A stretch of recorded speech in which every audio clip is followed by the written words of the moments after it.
আপনারা জানেন কল্যাণ বন্দ্যোপাধ্যায় একেবারে তুই তুকারি সম্বোধন করে একেবারে বেলাগান আক্রমণ করেছিলেন সুকান্ত মজুমদারকে চ্যালেঞ্জ ছুড়ে দিয়েছিলেন কল্যাণ বন্দ্যোপাধ্যায়।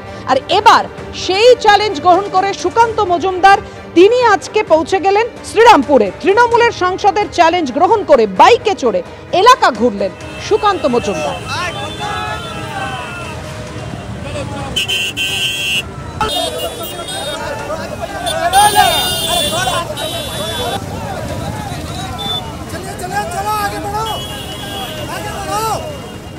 কল্যাণ ব্যানার্জির মতো ছোটদেরকে ভয় পাবেন না, এদের মারিয়ে যেতে হয়, এদের উপর দিয়ে যেতে হয়।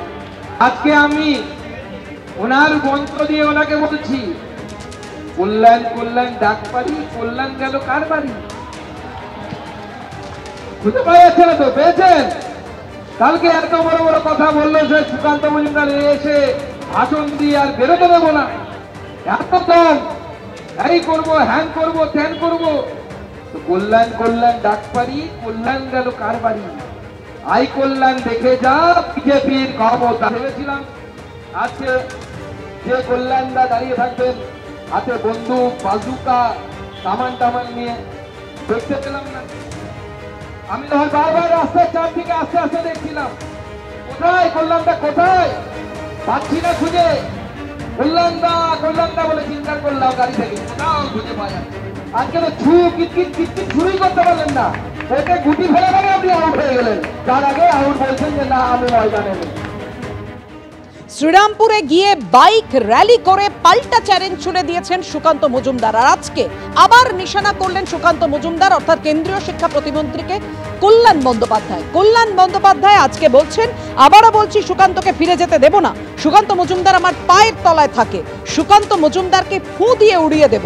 বিজেপি হিংসার রাজনীতি ছাড়া কিছুই বোঝে না।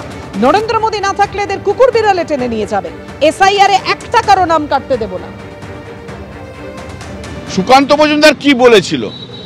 সুকান্ত মজুমদার বলেছিল এসআইআর করতে এসে প্রোটেস্ট করলে সিআইএসএফ সিআরপিএফ দিয়ে গুলি করে মারবো, এই কথা তো বলেছিল।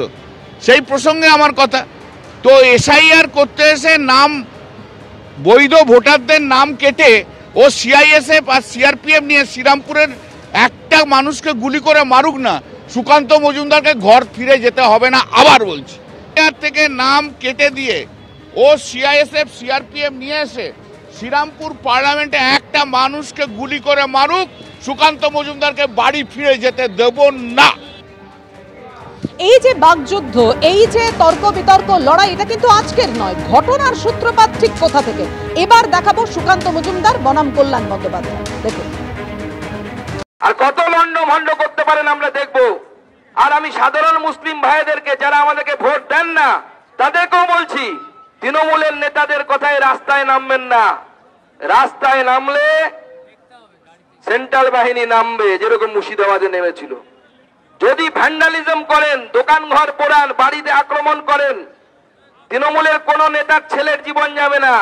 সেন্ট্রাল বাহিনী নামলে করে কিন্তু গুলি চলবে, আপনার বাড়ির লোকেটার গুলি লাগবে। তৃণমূলের নেতারা এসি ঘরে বসে থাকবে, তাদের কিন্তু গুলি লাগবে না। দেখ না তুই কোথায় সিএসএফ গুলি নিয়ে চলে, ওই গুলি তোর বুকে লেগে যাবে। ওর মাস্তানি বার করে দেবো একদম। বালুরঘাটে ঢুকেছি, এবার 10,000 ভোটে জিতেছি, এবার দেখছি আমরা সিআইএসএফ দিয়ে গুলি করে চালাবে বলছি। অত বড় হিম্মত! বাংলার মানুষকে চিনিস না, ওই উত্তরপ্রদেশ দেখাস, 2-4টে ওই কি জানো সুকান্ত এমনি হাওয়া দিয়ে উড়ে যায়, হাওয়া দিয়ে আমাদের কাছে উড়ে যায়। আয় না একবার বক্তৃতা দিতে আমাদের এখানে, আয় তুই শ্রীরামপুরে বলবি, আয়, তারপর তুই ঘরে ফিরে যাস কি করে দেখবো। সুপ্রিম কোর্টে দাঁড়িয়ে একজন সাংসদ এই কথা বলছে যে একজন মন্ত্রীকে, কেন্দ্রীয় মন্ত্রীকে গুলি করে দেওয়ার হুমকি দিচ্ছে। এর থেকে বোঝা যায় ওনার মানসিক স্থিতি কি আছে। বয়স হয়ে গেছে, এদের রিটায়ারমেন্টেরও বয়স পার হয়ে গেছে, এদের এখন বৃদ্ধাশ্রমে পাঠানো উচিত, এর যা বয়স হয়ে গেছে। এবং তার মধ্যে বর্তমানে যেহেতু তৃণমূল কংগ্রেসে অভিষেক ব্যানার্জির ক্ষমতা বাড়ছে, আর অভিষেক ব্যানার্জি তো এদের ঝেঁটিয়ে বিদায়ী করবে দল থেকে। পুলিশ সরে যাক না, বাড়ি থেকে বেরোতে পারবে না এরা, মার খেয়ে মরে যাবে পাবলিকের। এত পয়সা খেয়েছে, এত অনৈতিক কাজ করেছে, এমন কাজ করেছে সেগুলো ক্যামেরার সামনে বলা যায় না, বুড়ো বয়সে এমন কাজ করেছে।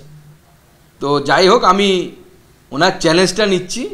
আমি কালকেই যাচ্ছি ওনার এলাকায়, দেখি না কত বড় বাপের বেটা হয়েছে, কি করে। শ্রীরামপুরে আমি কালকেই যাচ্ছি, ওড়ালে ওড়াবে। নমস্কার।